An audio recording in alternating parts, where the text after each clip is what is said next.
ఏంటి ఫంక్షన్ ఉందా? ఎవరు హీరో? లైలా, మన విశ్వక్షన్ ఫంక్షన్కి వెళ్తున్నావా? ఎందుకు వెళ్ళకూడదు? అతను మన మనిషి కాదు, అవతల బాలకృష్ణ అప్పుడప్పుడు తారక్ అంటాడు అని.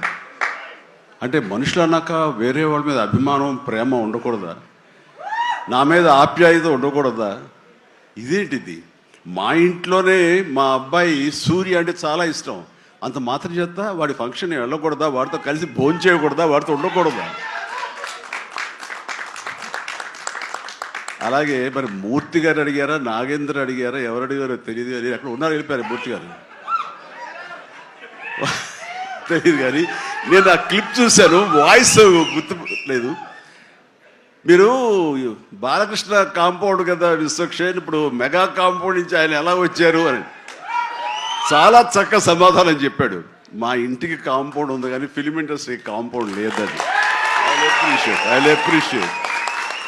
నిజమే, ఇక్కడ గిరుకీసుకుని ఎప్పటికప్పుడు ఏ హీరోలుగా హీరోలా ఉండే రోజులు నిజంగా ఉన్నాయి, లేకపోలేదు. షూటింగ్ల వరకే.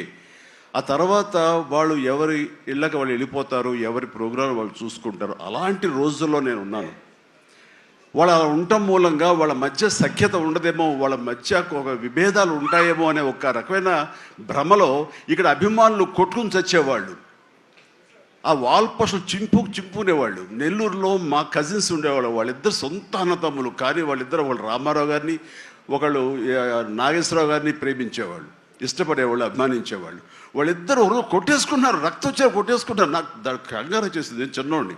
ఎందుకలా కొట్టుకున్నారంటే వాడు అభిమాని, వాడు వాడు అది అంటే నాగ్గాడు ఇలాగా ఇద్దరు కొట్టుకుంటున్నారని చెప్పేసి. అంటే నాకు ఆ రోజు నుంచి మొదలైంది, ఏంటి సినిమా వాళ్ళు హీరోలు బాగానే ఉంటారు, వీళ్ళు కొట్టుకుని వస్తారు ఏంటి అని చెప్పేసి.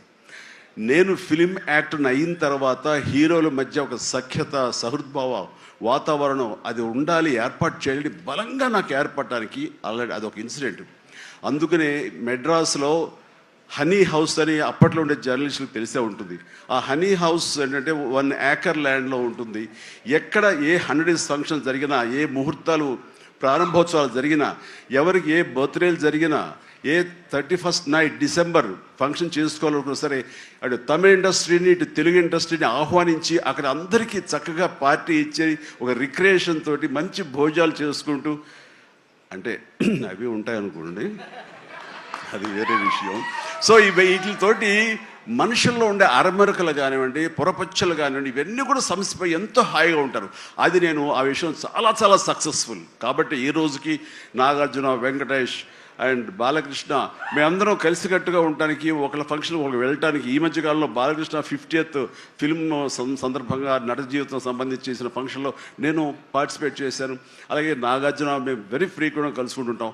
ఈ రక అరమరికలు ఉండకూడదు. అభిమానం అంటే అది పర్సనల్. నా ఒక రకమైన భోజనం రుచిస్తుంది, ఇంకొక రకమైన భోజనం రుచిస్తుంది. అలాగే ఒకళ్ళు ఇంకొకరితో కనెక్ట్ అవుతారు యాక్టర్లుగా. అలా ఉండటం అనేది మనం అందరం యాక్సెప్ట్ చేయాలి. అంత మాత్రం చేత విశ్వక్షేణ్ ఎక్కడ దూరంగా పెట్టి మన మనిషి కాదు కాబట్టి అతను ఫంక్షన్కి పిలిస్తే కనుక వెళ్ళాలా అని ఉండకూడదు. ఖచ్చితంగా వెళ్ళాలి. అతను మన ఈ ఇండస్ట్రీ మనిషే, మనలో ఒకడు, మన కుటుంబ సభ్యుడు అన్న భావం, అన్న మెసేజ్ మనం ప్రివేల్ చేయాలి. అంటే ఏదో మనం సెపరేట్గా ఉండటం మూలంగా, మనం అతీతంగా మనం దూరంగా ఉండటం మూలంగా మనకు ప్రత్యేకత వస్తుంది, గుర్తింపు వస్తుంది, తద్వారా మన ఇమేజ్ పెరుగుతుంది అనే భావం కరెక్ట్ కాదు.